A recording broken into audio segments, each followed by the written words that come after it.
تازه او ښه خبر افغانستان له پاکستان څخه مخکې روان دی. دا چې په کومه برخه کې علتونه څه دي نو پوهېدو لپاره ویډیو تر پایه وګورئ. د نړیوال بانک د راپور له مخې سږ کال د افغانستان د خالص ملي عواید یا جی ډي پي د پاکستان نږدې 1.5 زیاته شوې.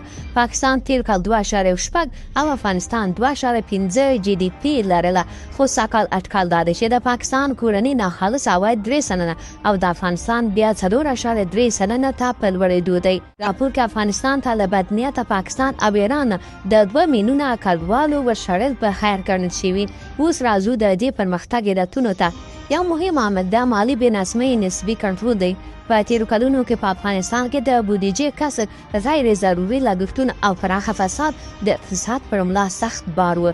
خو اوسني وضعیت کې حکومت هڅه کړې چې لګښتونه محدود، عواید متمرکزه او مالي جریان تر ډیره منظم وساتي. د دولتي کارکوونکو شمیر کم شوی، د غیر فعال ادارو لګښتونه راټیټ شوي او تمرکز پر اساسي اړتیاوو شوی چې دا کار د مالي فشار کچه راکمه کړې ده.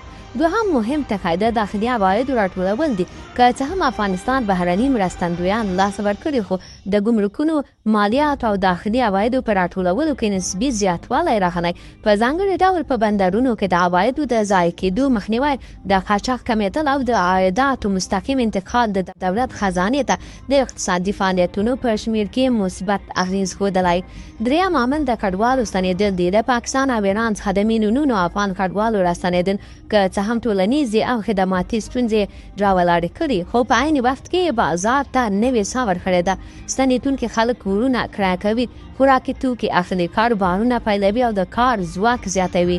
دا ټول د بازار تقاضا لوړوي، پیسې په داخلي اقتصاد کې ګرځي او د سوداګرۍ حرکت چټکوي. په ټوله کې د افغانستان د جی ډي پي دا زیاتوالی د قوي اقتصادي بنسټ نښه نه ده، بلکې د ننمهالو فکټورونو د مصرفي بازار د پراخېدو او د مالي کنټرول پایله ده. که دا وده په دوامداره پرمختګ بدله شي، نو اړتیا ده چې حکومت پر تولید، کرنه، صنعت، کاري فرصتونه او پانګونې تمرکز وکړي. کنه دا اوسنی پورته کېدل ښایي موقتي وي او د وخت په تېرېدو بیرته راکم شي.